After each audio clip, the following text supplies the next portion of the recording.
சர்வதேச அளவில் பெண்களுக்கு எதிரான குற்றங்கள் குறைஞ்சிட்டு வருது. ஆனால் தமிழ்நாட்டில் மட்டும்தான் அதிகமாக இருக்குங்கிற மாதிரி அவருடைய அறிக்கையில் கொடுத்துருக்காரு. முதல்ல அவர் விஜய் ஒன்றும் இதெல்லாம் அந்த புள்ளி விவர பட்டியல்லாம் படிக்கிறாரா, இல்லை தமிழ்நாட்டில் பெண்களுக்கு எதிரான விஷயங்கள் என்ன நடந்துக்கிட்டு இருக்குது, பெண்களை பாதுகாப்பதற்காக, பெண்கள் பாதுகாப்புக்காக இந்த அரசாங்கம் என்ன செஞ்சுக்கிட்டு இருக்கு, இந்தியாவிலேயே பெண்கள் அதிகமாக வேலை பார்க்கக்கூடிய மாநிலங்களில் ஃபஸ்ட்டு சென்னை 78.41, புனே 69.44. நண்பா நண்பிகளுக்கு சமூக வலைதளங்களில் பெண்களை எப்படி நடந்துக்கணும், பொது இடங்களில் நீங்கள் பெண்களை எப்படி நடந்துக்கணும். முதல்ல ஒரு ஆட்சி அதிகாரத்துக்கு வரல, ஒன்றும் எலெக்ஷனில் நிற்கலை, ஒரு எம்பி எம்எல்ஏ ஆகலை, அவருக்கு பின்னாடி ஒரு கூட்டம் இருக்கு இல்லையா, அந்த கூட்டத்திற்கு பெண்களை எப்படி நடத்தணும், பெண்கள்கிட்ட எப்படி கண்ணியமாக நடந்துக்கணும் முதல்ல அது சொல்லணுமா இல்லையா? வணக்கம். இன்று நம்மோடு இணைந்திருக்கிறார் பத்திரிகையாளர் திரு சுபேர் அவர்கள். வணக்கம் சார். வணக்கம். மாநில கட்சியின் தலைவராக இருக்கக்கூடிய நடிகர் விஜய் அவர்கள் தமிழக அரசுக்கு ஒரு கோரிக்கை வச்சிருக்கிறாரு. பெண்கள் மீதான பாலியல் ரீதியான வன்முறைகளா இருக்கட்டும், இல்லைன்னா குழந்தைகளுக்கு நடக்கக்கூடிய விஷயங்கள் எல்லாத்துக்குமே தமிழக அரசு தனியா அந்த வழக்குகளுக்கு எல்லாம் ஒரு வெப்சைட் மாதிரி கிரியேட் பண்ணணும், அந்த வழக்குகளுக்கு கூடுதல் கவனம் கொடுக்கணும் அப்படின்ற மாதிரி வலியுறுத்தி இருக்காரு. அதை பற்றி உங்களுடைய கருத்து என்ன? சர்வதேச அளவில் பெண்களுக்கு எதிரான குற்றங்கள் குறைஞ்சிட்டு வருது. ஆனால் தமிழ்நாட்டில் மட்டும்தான் அதிகமாக இருக்குங்கிற மாதிரி அவருடைய அறிக்கையில் கொடுத்துருக்காரு. முதல்ல அவர் விஜய் ஒன்றும் இதெல்லாம் அந்த புள்ளி விவர பட்டியல்லாம் படிக்கிறாரா, இல்லை தமிழ்நாட்டில் பெண்களுக்கு எதிரான விஷயங்கள் என்னென்ன நடந்துக்கிட்டு இருக்குது, பெண்களை பாதுகாப்பதற்காக, பெண்கள் பாதுகாப்புக்காக இந்த அரசாங்கம் என்ன செஞ்சுக்கிட்டு இருக்கு, இந்தியா முழுவதும் இருக்கக்கூடிய மற்ற மாநிலங்களிலும் தமிழ்நாட்டிலையும் பெண்கள் மற்றும் குழந்தைகளுக்கு எதிரான பாலியல் குற்றங்கள் எந்த ரேஷியோவில் இருக்குங்கிறதெல்லாம் அந்த புள்ளி விவரம் தெரியுமா தெரியலையா, இல்லாட்டி யார் எழுதி கொடுத்தாங்கன்னு முதல்ல புரியல அவருக்கு. அகில இந்திய அளவில் தமிழ்நாட்டில் கிட்டத்தட்ட 100%, தமிழ்நாடு வெறும் 30% தான் இருக்குது. பெண்கள் மற்றும் குழந்தைகளுக்கு எதிரான பாலியல் ரீதியான குற்றச்சாட்டுகள், வன்முறைகளுக்கு தமிழ்நாடு வெறும் 30% தான் இருக்குது. மற்ற மாநிலங்கள் 60-70 இருக்கிறதால 30 தான் தமிழ்நாட்டில் இருக்குது. அப்படிங்கும்போது மற்ற மாநிலங்களை விட தமிழ்நாட்டில் மிக மிக மிக குறைவு. மற்றபடி இந்த குற்ற சம்பவங்கள் கடந்த 10 ஆண்டுகளில் விட இந்த 3 ஆண்டுகளில் பெண்களுக்கு எதிரான குற்றங்கள் ரெக்கார்டு படி, அஃபிஷியலாக ரெக்கார்டான பிரகாரமே அதுவும் மிக மிக கம்மியான அளவில் தான் ரெக்கார்டு ஆகிருக்கு. அந்த மாதிரி இருக்குது. இதெல்லாம் இந்த ரேஷியோலாம், இந்த புள்ளி விவரம்லாம் அவருக்கு தெரிஞ்சுட்டு பேசுகிறாரா, தெரியாமல் பேசுகிறாரா, இல்லை யார் எழுதி கொடுத்துருக்குறாங்கன்னு தெரியல. நீங்கள் சொல்கிற மாதிரி இதில் மாற்று கருத்து கிடையாது. ஏன்னா நார்த் இந்தியாவை கம்பேர் பண்ணும்போது சவுத் இந்தியாவில் பெண்களுக்கான பாதுகாப்பு அப்படின்றது நல்லாவே இருக்குது அப்படின்றது தான் பார்க்கப்படுது. ஆனாலுமே இங்கே பெண்களுக்கு எதிரான வன்முறைகளோ இல்லை பாலியல் ரீதியான விஷயங்கள் நடந்துட்டு தானே இருக்குது. ஸோ அதை தடுப்பதற்கு இன்னுமே நல்லா பெண்களுக்கு, குழந்தைகளுக்கு பாதுகாப்பு தரக்கூடிய பல விஷயங்களை தமிழ்நாடு அரசு செஞ்சுக்கிட்டு இருக்கு. அதாவது 181 அப்படின்னு ஒரு நம்பர் இருக்குது, டோல் ஃப்ரீ நம்பரு. நீங்கள் தமிழ்நாட்டுக்குள்ளே எங்கே போனாலும் சரி அந்த நம்பருக்கு கால் பண்ணால் இம்மீடியட்டாக அடுத்த செகண்ட் கண்ட்ரோல் ரூம் கனெக்ட் ஆகிரும். உங்களுக்கு பாதுகாப்பு. இன்னொரு ஆப் இருக்குது, காவலன்னு ஒரு ஆப் இருக்குது. அந்த ஆப்பில் நீங்கள் எங்கே போகிறீங்கன்னு சொல்லி உங்கள் வண்டியில் ஏறி உட்காந்துட்டு அதை நம்ம லொக்கேஷன் அதில் கிளிக் பண்ணிட்டா நீங்கள் போய் ஒரு இடத்துல ஒரு ஆட்டோ பிடிக்கிறீங்க, வெளியூர்லேருந்து வர்றீங்க, சென்னையில் தங்கியிருக்கீங்க, ஒரு இடத்துக்கு வேலைக்கு போய்ட்டு இன்னொரு இடத்துக்கு போகணும். அப்போ நம்ம ஆட்டோவில் போயிட்டு இருக்கப்போ அந்த ஆட்டோ மேலே நமக்கு சந்தேகமாக இருக்குது, போகிற ரூட்டு தவறாக இருக்குங்கிற மாதிரி உங்களுக்கு டவுட் வந்துருச்சுன்னா அந்த ஒரு ஆப்பை போய் கிளிக் பண்ணி அந்த நம்பரை நீங்கள் இருக்கிற லொக்கேஷனை இது பண்ணிட்டோன்னா நீங்கள் போய் சேர்ற வரைக்கும் போலீஸ் கண்ட்ரோல் ரூம் அந்த ஆட்டோவை ட்ராக் பண்ணிட்டு போகும். இப்படி எண்ணற்ற வேலைகளை பண்ணிகிட்ருக்காங்க. ஃபோனை அப்படி ஷேக் பண்ணாலே போதும், அடுத்த செகண்ட் கண்ட்ரோல் ரூமுக்கு போயிடும். உங்களை எங்கே இருக்கீங்கன்னு அதை ஃபாலோ பண்ணக்கூடிய வேலையை போலீஸ் கண்ட்ரோல் ரூம்லேருந்து உங்களை வாட்ச் பண்ணக்கூடிய அளவுக்கு நீங்கள் டெக்னாலஜிஸ் அதிகமாகிடுச்சு. அந்த அளவுக்கு நிறையா பெண்கள் பாதுகாப்புக்கு பண்ணிகிட்ருக்காங்க.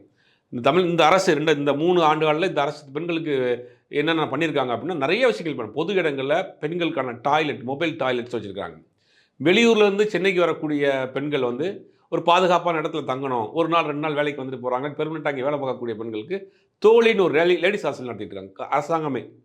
இப்படி எண்ணற்ற வேலைகள் செஞ்சுக்கிட்டு இருக்கிறாங்க. மற்ற மாநிலங்களை கம்பேர் பண்ணுறப்ப தமிழ்நாட்டில் பெண்கள் மற்றும் குழந்தைகளுக்கான விஷயம் ரொம்ப கம்மியாக இருக்குது. ஒரு வெப்சைட் ஆரம்பிக்கும், வெப்சைட்லாம் தாண்டி இன்றைக்கி ஆப்பே போட ஆரம்பிச்சிட்டாங்க. நிறைய ஆப் இருக்குது, நிறைய இந்த காவலன்கிற ஆப் இருக்குது, 180 வழக்குகளில் பதிவு பண்ணுறதுக்கான வெப்சைட் பண்ணணும் அப்படின்ற மாதிரி சொல்லி இல்லை அது பண்ணுவாங்க. இத்தனை விஷயம் பண்ணுறப்ப வெப்சைட் ஆரம்பிக்கிறது எவ்வளோ நேரம் ஆயிருப்போம். இன்னும் ஆரம்பிக்கல அப்படின்றப்போ வலியுறுத்தல தப்பு கிடையாது. ஆனால் மற்ற மாநிலங்களில் விட தமிழ்நாட்டில் அதிகமாக இருக்குன்னு சொல்லக்கூடாதுல்ல. மற்ற மாநிலங்களை விட தமிழ்நாடு கம்மியாக இருக்குது. அந்த ரேஷியோ அவருக்கு புரியலைன்ற. மற்ற மாநிலங்கள் காட்டிலும் தமிழ்நாடு ரொம்ப ரொம்ப கம்மியாக இருக்குது. கடந்த 3 ஆண்டுகளில் கம்மியாக இருக்குது. இன்றைக்கி ஒரு ஆர்டிக்கல் ஒன்று படித்தேன் நான் காலையில்.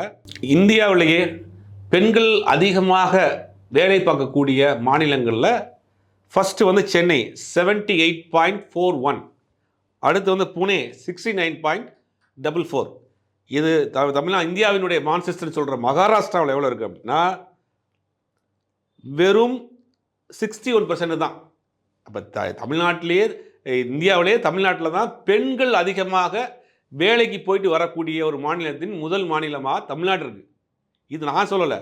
இன்றைக்கி இந்த southern cities best women's work சர்வேன்னு ஒரு சர்வே போட்ட சர்வேயில் வந்த செய்தி.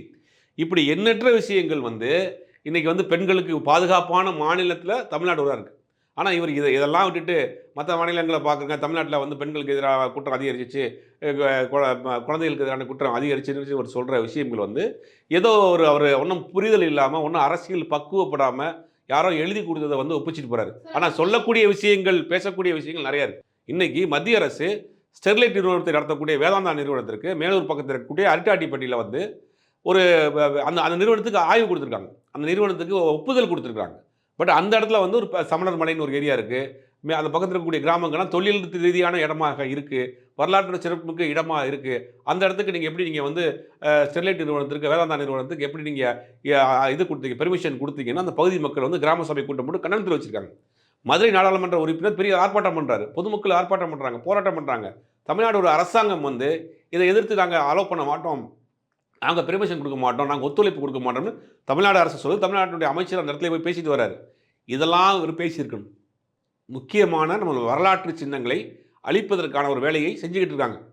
ஆனால் இதெல்லாம் பேசாமல் உப்புக்கு செப்பு இல்லாத ஆல்ரெடி பாதுகாப்பாக இருக்கக்கூடிய மாநிலத்தில் இதை வந்து பேசுகிறார் அப்படின்னா ஒன்றும் அவர் அரசியல் பக்குவப்படலை. இது வந்து பெண்களுக்கான விழிப்புணர்வு தினமா கொண்டாடப்பட்டு இருக்கு. ஸோ அந்த தினத்துல வந்து இப்போ நம்மளுடைய திமுக கட்சியில் இருக்கக்கூடிய எம்பி கனிமொழி அவர்கள் கூட வந்து சொல்லியிருக்கிறாங்க, வீடு முதல் வீதி வரை வந்து பெண்களுக்கான வன்முறை அப்படின்றது நடந்துட்டு தான் இருக்கு அப்படின்னு அவங்களுமே சொல்லியிருக்கிறாங்க. அப்படி இருக்கிற பட்சத்தில் இது மாதிரி ஒரு வன்முறைகள் நடந்துட்டு இருக்கு அப்படின் போது அதை பதிவு பண்றதுல என்ன தப்பு? முதலில் அவருடைய நண்பா நண்பிகளுக்கு சமூக வலைதளங்களில் பெண்களை எப்படி நடந்துக்கணும், பொது இடங்களில் நீங்கள் பெண்களை எப்படி நடந்துக்கணும், முதல்ல ஒரு ஆட்சி அதிகாரத்துக்கு வரல, ஒன்றும் எலெக்ஷனில் நிற்கலை, ஒரு எம்பி எம்எல்ஏ ஆகலை, அவருக்கு பின்னாடி ஒரு கூட்டம் இருக்கு இல்லையா, அந்த கூட்டத்திற்கு பெண்களை எப்படி நடத்தணும், பெண்கள்கிட்ட எப்படி கண்ணியமாக நடந்துக்கணும் முதல்ல அதை சொல்லணுமா இல்லையா? அதை சொல்லிவிட்டு அப்புறம் மக்களுக்கு சொல்லலாம். இன்றைக்கி சமூக வலைதளங்களில் அவருடைய நிர்வாகிகள் வந்து எந்த அளவுக்கு தரக்குறைவாக போய் பெண்களை வந்து ஒரு மாற்றுக்கிறது சொன்னால் அவங்களை எப்படி ஆபாசமாக பேசக்கூடிய இடத்துல இன்றைக்கி இருக்கிறார். முதல்ல இப்போ அதை சரி பண்ணணும். அதை சரி பண்ணிட்டு வந்துட்டீங்கன்னா நம்ம நாட்டை பார்க்கலாம். முதல்ல உங்கள் கட்சி ஆட்கள், உங்கள் கூட இருக்கிற ஆட்களை சரி செஞ்சுட்டு ஒழுங்குபடுத்திட்டு வாங்க. நீங்கள் நாட்டில் பேச வேண்டிய பிரச்சனை நிறையா இருக்குது. நீங்கள் மத்திய அரசு நோக்கி அரிட்டாப்பட்டியில் வேதாந்தா நிறுவனத்திற்கு பெர்மிஷன் கொடுத்துருக்கீங்க, இதை எதிர்த்து தாவேக்கா ஒரு மாபெரும் ஆர்ப்பாட்டம் நடத்திட்டு வரா? தினம் அப்படின்ற காரணத்தினால ஒரு வலியுறுத்தல், ஒரு கோரிக்கை இல்லை, இதை நான் சொல்லலை. இதே மாதிரி எல்லா விஷயத்துக்கும் பேசுவாரா? இந்த பிரச்சனை ஒரு மாதமாக போயிட்டு இருக்கு. அந்த பகுதி தொல்லியல் ரீதியான ஒரு பகுதியாக இருக்குது, வரலாற்று சிறப்புக்கு இடமா இருக்குது. அங்கே ஆய்வு செஞ்சால் பல கண்டுபிடிப்புகளை படிக்கலாங்கிறாங்க. இதை தாண்டி நிறைய பிரச்சனை இருக்குது. இன்றைக்கி மொழிக்கு பிரச்சனை இருக்குது, மாநிலத்துக்கு பிரச்சனை இருக்குது, கல்விக்கு பிரச்சனை இருக்குது. தேசிய கல்விக் கொள்கையை கொண்டு வந்து சேர்ப்போங்கிறாங்க, புதிய கல்விக் கொள்கையை கொண்டு வந்து சேர்ப்போங்கிறாங்க. அதுக்காக ஃபண்டு தர மாட்டேங்கிறாங்க, ஜிஎஸ்டி பணம் ரிலீஸ் ஆக மாட்டேங்குது. நம்ம மொழிக்கு பாதுகாப்பாக இருக்குது. போன வாரம் எல்ஐசிக்கு வந்து எல்ஐசியினுடைய வெப்சைட்டே வந்து ஹிந்தியில் மாறி போச்சு, அதுக்கு எல்லா கட்சியும் எதிர்ப்பு தெரிவித்தாங்க. இப்படி நிறைய இதை பேச வேண்டிய பிரச்சனைகள், போராட வேண்டிய பிரச்சனைகள், மத்திய அரசை நோக்கி பேச வேண்டிய, மத்திய அரசை நோக்கி போராட வேண்டிய பிரச்சனைகள் நிறையா இருக்குது. இன்றைக்கி மாநிலத்தினுடைய உரிமைகள் கொஞ்சம் பறி போயிட்டு இருக்கு. அப்படிங்கும்போது இதெல்லாம் விட்டுட்டு இன்றைக்கு அந்த ஒரு நாள் அப்படிங்கிறதுக்காக சர்வதேச அளவில் பெண்களுக்கு எதிரான குற்றம் குறைஞ்சிருக்கு, தமிழ்நாட்டில் தான் அதிகமாக இருக்குங்கிற மாதிரியான ஒரு தோற்றத்தை இவர் முழுக்க மாநில அரசை திமுக மட்டுமே காரணம் பண்ணுறாருங்கிறதான் தெரியுது. நீங்கள் வந்து ஒரு அரசியல் கட்சி ஆரம்பிச்சிட்டீங்க, மக்களுக்கு நல்லது செய்யணும்னா அதிமுக விமர்சனம் பண்ணணுமா இல்லையா? பிஜேபி விமர்சனம் பண்ணல. பிஜேபி எதிர்த்து தமிழ்நாட்டில் எத்தனை போராட்டம் நடத்திருக்காரு விஜய்? தமிழ்நாட்டினுடைய வளங்கள் எத்தனையோ வளங்களுக்கு இன்றைக்கி கொள்ளடிக்கக்கூடிய அளவுக்கு வேதாந்தா நிறுவனத்துக்கு அனுமதி கொடுத்துருக்காங்க. இதுக்கு ஏதாவது போராட்டம் பண்ணியிருக்கீங்களா, ஆர்ப்பாட்டம் பண்ணியிருக்கீங்களா? இல்லை அந்த ஸ்கீமை பற்றியாவது உங்களுக்கு பின்னாடி இருக்கக்கூடிய நண்பா நண்பிகளுக்கு சொல்லியிருக்கீங்களா? இப்படி ஒரு ஸ்கீமை மத்திய அரசு கொண்டு வரப்போகுது, இதுக்கு எதிர்த்து அந்த இடத்துல போராட்டம் நடந்து இன்றைக்கி பாண்டிச்சேரியில் போஸ்டர் மேலே இன்னொரு போஸ்டர் ஒட்டுனான்னு சொல்லிட்டு ஒரு காங்கிரஸ் கட்சி நிர்வாகிகள் வீடு வந்து அடிச்சிருக்காங்க. அந்த இதை கட்சியினுடைய நிர்வாகி ஒன்றும் கட்சி வரல, ஆட்சிக்கு வரல, ஆனால் அடிதடிக்கு அளவுக்கு நீங்கள் இறங்கி போயிருக்காங்க. இதெல்லாம் யார் கண்ட்ரோல் பண்ண போகிறாங்க? சார், ஆனால் திமுக எம்பி இருக்கக்கூடிய கனிமொழி அவர்களே வந்து தமிழக அரசு இந்த மாதிரி இன்னும் மேம்படுத்தணும், அந்த வன்முறைகளை வந்து கட்டுப்படுத்துற வகையில் தமிழக அரசு செயல்படணுங்கிறத அவங்களுமே மென்ஷன் பண்ணியிருக்காங்க. விஜய் வந்து தமிழ்நாடு அரசு பெண்களுடைய பாதுகாப்பு விஷயத்தில் சிறப்பாக செயல்பட்டு இருக்கு, இன்னும் அதிகமாக கூடுதல் கவனம் செலுத்தணும் அப்படின்னு சொல்லியிருக்கணும். தமிழ்நாட்டில் வந்து பெண்கள் பாதுகாப்பு, குழந்தைகள் பாதுகாப்பு இல்லை, மற்ற இந்த அகில இந்திய அளவில் கம்மியாக இருக்குது, தமிழ்நாட்டில் இருந்து அதிகமாக இருக்குன்னு இந்த நாளை பயன்படுத்தி கொண்டு அவருடைய வன்மத்துக்கு ஆரம்பிச்சிருக்கிறாரு. இது சொல்கிறதுல வித்தியாசம் இருக்குது. நீங்கள் சொல்லுங்கள், உங்களுடைய ஆலோசனை சொல்லுங்கள். நீங்கள் ஒரு கட்சி தலைவர் ஆகிட்டீங்க, தமிழ்நாடு அரசு இந்த மாதிரி பெண்களுக்கு எதிரான நிறையா ஆப்பு போட்டிருக்கிறாங்க, நிறைய வெப்சைட்ஸ் வச்சுருக்கிறாங்க, பாதுகாப்புக்கு உண்டான நிறைய விஷயங்கள் பண்ணிகிட்டு இருக்கிறாங்க. இதை விட இன்னும் கொஞ்சம் சிறப்பாக பண்ணணும், இந்தந்த விஷயங்கள்லாம் செய்யுங்க அப்படின்னு ஒரு ஆலோசனையை தாண்டி அவதூறு தானே இருக்குதுல்ல. தமிழ்நாடு அரசு எதுவுமே செய்யலை அப்படின்னு. பெண்களுக்கு எதிரான இன்னைக்கு இந்தியா அளவில் அதிகமாக பெண்கள் வேலைக்கு போகக்கூடிய ஒரு மாநிலத்தில் இந்தியாவிலேயே தமிழ்நாடு தான் முதல் மாநிலமாக இருக்குது. அது சென்னை தான் முதல் நகரமாக இருக்குது. அப்படிங்கிறது நம்ம சொல்ல சர்வேவே போட்டுருக்கு. அப்படிங்கும் போது இந்திய அளவில் பெண்களுக்கு பாதுகாப்பான மாநிலங்களில் முக்கியமான மாநிலமாக முதல் மாநிலமாக தமிழ்நாடு இருக்குது. தமிழ்நாடு அரசாங்கம் பெண்களுக்கு பாதுகாப்பான விஷயங்கள் நிறைய விஷயங்கள் பண்ணிகிட்டு இருக்காங்க. அப்படிங்கும் இதெல்லாம் செஞ்சுருக்கீங்க, இதை விட இன்னும் கொஞ்சம் சிறப்பாக செய்யுங்கன்னு சொல்லலாம். பட் அது மட்டும் கிடையாது. நீங்கள் அதை தாண்டி நாட்டில் ஏகப்பட்ட பிரச்சனைகள் இருக்குது. மொழிக்கு பிரச்சனை இருக்குது, கல்விக்கு பிரச்சனை இருக்குது, நம்மளுடைய ஜிஎஸ்டி பணத்துக்கு பிரச்சனை இருக்குது, மாநில உரிமைகள் பிரச்சனை இருக்குது.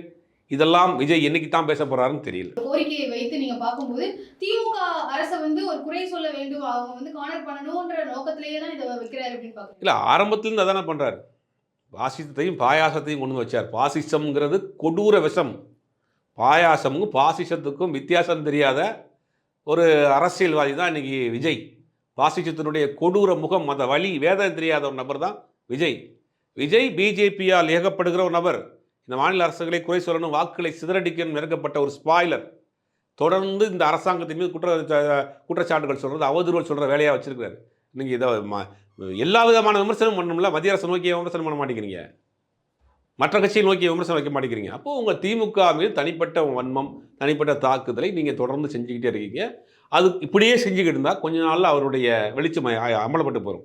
இன்றைக்குமே இந்த அறிக்கையை பார்த்து அவருடைய கமெண்ட்ஸ்லாம் படித்து பார்ப்பார் நினைக்கிறேன் சோஷியல் மீடியாவில். அவர் கொடுத்த அறிக்கையிலே கீழே போட்டிருக்கிறாங்க, தமிழ்நாட்டில் அங்கே பாதுகாப்பாக இருக்குன்னு நிறைய பெண்கள் போட்டிருக்காங்க. அதை தாண்டி பேச வேண்டிய விஷயம் நிறையா இருக்குன்னு போடுறாங்க. இதெல்லாம் பார்ப்பார்னு நினைக்கிறேன். வரக்கூடிய காலங்களில் விஜயினுடைய செயல்பாடுகள் எப்படி இருக்குன்னு பொறுத்து பார்ப்போம். தமிழக அரசியல் சூழல் குறித்து பல விஷயங்கள் பகிர்ந்து எடுத்துக்கிறோம். நன்றி.